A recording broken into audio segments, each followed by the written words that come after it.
Hi friends, welcome back to our channel. ഇന്ന് ഞാൻ നീറിൻ വെച്ചിട്ട് നല്ലൊരു മുളകിട്ട കറിയാണ് കാണിക്കുന്നത്. നീറിൻ എന്ന് പറഞ്ഞാൽ നമ്മുടെ പുഴയിൽ നിന്നും തോട്ടിൽ നിന്നൊക്കെ കിട്ടുന്ന മീനാണ്. ഇപ്പോൾ ലോക്ക്ഡൗൺ കാലം ആയതുകൊണ്ട് തന്നെ ഈ ഒരു മീനൊക്കെയാണ് ഞങ്ങൾക്ക് കിട്ടിയിട്ടുണ്ടായിരുന്നത്. അപ്പോൾ എല്ലാവരും വീഡിയോ ഒന്ന് കണ്ടു നോക്കിയിട്ട് കമൻറ്റ് ഫീഡ്ബാക്കൊക്കെ അറിയിക്കുക. അപ്പോൾ വീഡിയോ ഒന്ന് കണ്ടു നോക്കാം.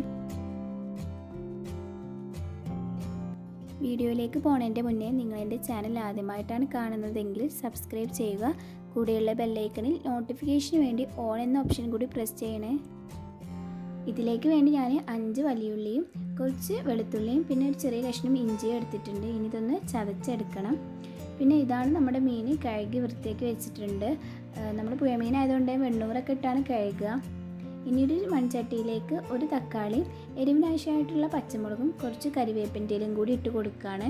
ഇനി ഇതിലേക്ക് 1/4 ടീസ്പൂൺ മഞ്ഞൾപ്പൊടിയും 2 ടേബിൾ സ്പൂൺ മുളക് പൊടിയും 2 ടേബിൾ സ്പൂൺ മല്ലിപ്പൊടിയും 1/4 ടീസ്പൂൺ വീതം ഉലുവപ്പൊടിയും പെരിഞ്ജീരകപ്പൊടിയും ചേർത്ത് കൊടുത്തിട്ടുണ്ട്. ഇനി ഇതിലേക്ക് നമ്മൾ നേരത്തെ ചതച്ച് വെച്ചിട്ടുള്ള ഇഞ്ചിയും വെളുത്തുള്ളിയൊക്കെ ചേർത്ത് കൊടുക്കുകയാണ്.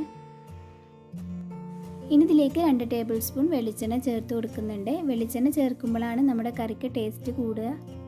ഇനി ഇതിലേക്ക് ആവശ്യത്തിനുള്ള ഉപ്പിട്ട് കൊടുക്കാം. കല്ലുപ്പാട്ടോ ഞാൻ ഇട്ട് കൊടുത്തിട്ടുള്ളത്. ഇനി ഇതിലേക്ക് 1/4 കപ്പ് പുളിവെള്ളം ചേർത്ത് കൊടുക്കുകയാണ്.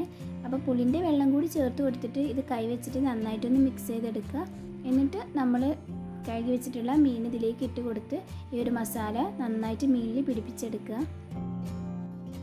ഇതൊരു 5 മിനിറ്റ് ഇങ്ങനെ റെസ്റ്റ് ചെയ്യാൻ വെച്ച ശേഷം കുറച്ച് വെള്ളം ഒഴിച്ച് കൊടുത്തിട്ട് നമ്മൾ ഇത് വേവിച്ചെടുക്കുകയാണ്.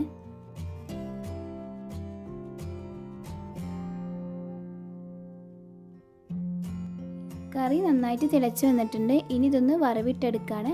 അപ്പോൾ അതിന് വേണ്ടി ഒരു പാനിലേക്ക് കുറച്ച് എണ്ണ ഒഴിച്ച് കൊടുത്തിട്ടുണ്ട്. ഇതിലേക്ക് 2 ചെറിയ ഉള്ളി ചെറുതാക്കി കട്ട് ചെയ്ത് ചേർത്ത് കൊടുക്കുകയാണ്.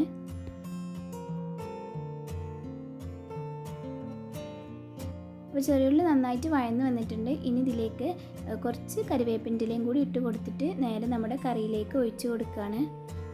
ഇനി ഇത് നന്നായിട്ടൊന്ന് മിക്സ് ചെയ്ത് കൊടുക്കുക. അപ്പോൾ നമ്മുടെ മുളകിട്ട കറി റെഡി ആയിട്ടുണ്ട്. പുഴമീൻ കിട്ടുമെങ്കിൽ നിങ്ങൾക്കൊന്ന് ട്രൈ ചെയ്ത് നോക്കുക. ട്രൈ ചെയ്ത് നോക്കിയിട്ട് കമൻറ്റ് ഫീഡ്ബാക്കൊക്കെ അറിയിക്കുക. അപ്പോൾ വീഡിയോ നിങ്ങൾക്ക് എല്ലാവർക്കും ഇഷ്ടമായെന്ന് വിചാരിക്കുന്നു. ഇഷ്ടമായിട്ടുണ്ടെങ്കിൽ തീർച്ചയായിട്ടും ഒന്ന് ലൈക്ക് ചെയ്യുക. നിങ്ങൾ ഫ്രണ്ട്സ് ആൻഡ് റിലേറ്റീവ്സിനൊക്കെ ഷെയർ ചെയ്ത് കൊടുക്കുക. നമ്മുടെ പ്രീവിയസ് വീഡിയോസൊക്കെ കാണാം. നിങ്ങൾ ഈ ഒരു ചാനൽ ഇതുവരെ സബ്സ്ക്രൈബ് ചെയ്തിട്ടില്ലെങ്കിൽ ഒന്ന് സബ്സ്ക്രൈബ് ചെയ്ത് സപ്പോർട്ട് ചെയ്യുക. താങ്ക്